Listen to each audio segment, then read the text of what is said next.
Raopura tower 4 રસ્તા પાસે range રોવરનો ભયાનક અકસ્માત, ચાલક ફરાર.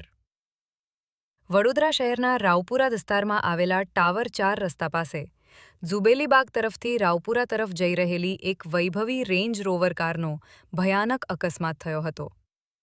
બેફામ ગતિએ કાર ચલાવતા ચાલકે ડિવાઈડર કૂદીને ટ્રાફિક સિગ્નલના પોલ સાથે ધડાકાભેર ટક્કર મારી હતી. ટક્કર એટલી જોરદાર હતી કે કારનું એક ટાયર બહાર નીકળી ગયું હતું અને કારની એરબેગ પણ ખુલી ગઈ હતી. અકસ્માતમાં ટ્રાફિક સિગ્નલનો આખો પોલ ઉખડી ગયો હતો અને કારની દિશા પણ બદલાઈ ગઈ હતી.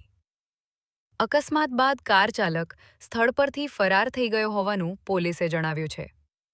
ઘટનાની જાણ થતાં રાવપુરા પોલીસ ઘટના સ્થળે પહોંચી હતી અને બેદરકારીપૂર્વક વાહન ચલાવવાના ગુનામાં તાત્કાલિક ગુનો નોંધ્યો છે.